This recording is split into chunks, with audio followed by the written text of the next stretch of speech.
Welcome to The Explainer. So today we're diving into a really radical take on yoga. This comes from the book Yoga Time by Santosh Katoz. And let me tell you, this isn't your typical studio class. We're talking about a path of immense power, serious sacrifice, and, well, cosmic level stakes. Okay, let's just jump right in with what might be the most shocking claim in the whole book. This one sentence, it really sets the stage. It tells you right away that we're dealing with a philosophy where the stakes are literally life and death, and it all comes down to the power of your thoughts.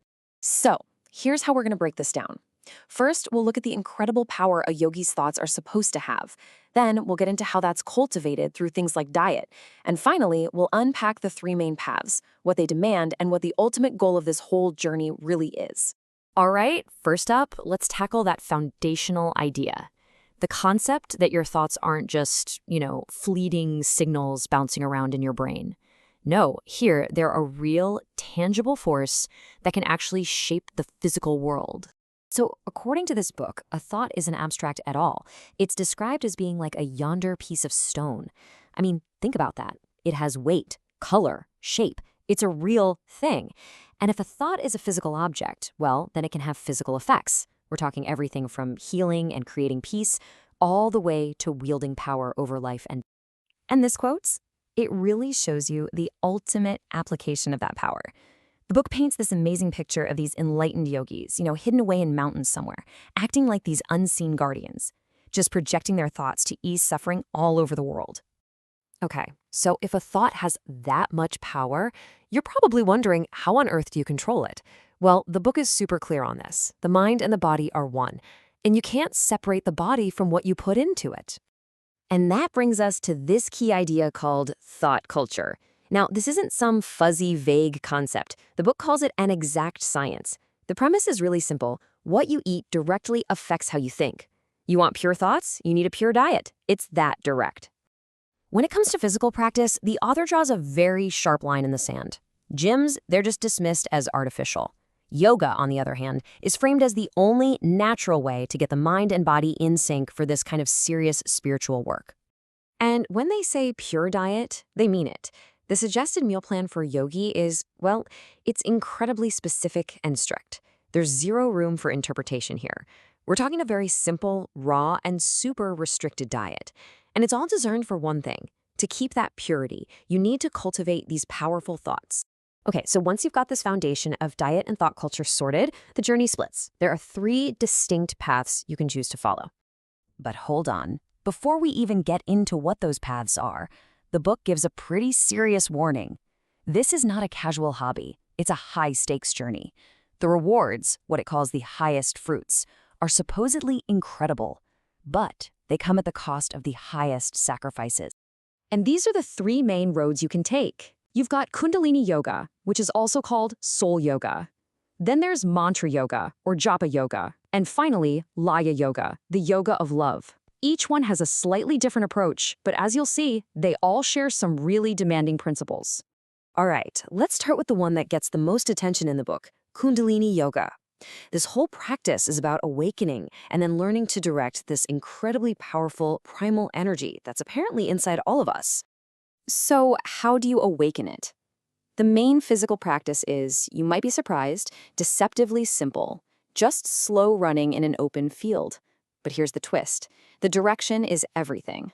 The book claims that running clockwise tunes you into the future, while running anti-clockwise makes you aware of the past. Pretty wild, right? And this is where we get to the absolute core challenge of Kundalini.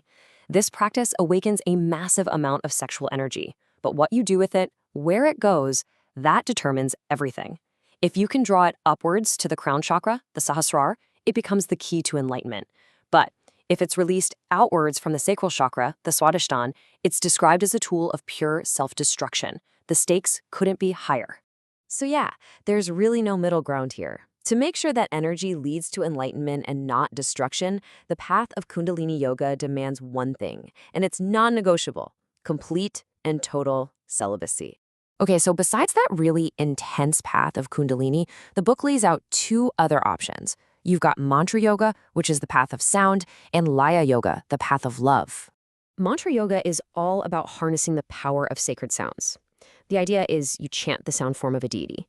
And yep, just like with Kundalini, celibacy is an absolute must. But the promise here is just extraordinary. The book says that through this practice, you can actually meet that God face to face within your own lifetime. And then there's Laya Yoga, which is the path of union. Now, this one is really different because it requires two people, two souls, one male and one female, to take the journey together. The whole philosophy is built on this idea of cosmic interdependence, this sacred bond that helps them on their shared path. So to wrap things up, it doesn't matter which of those three paths someone chooses.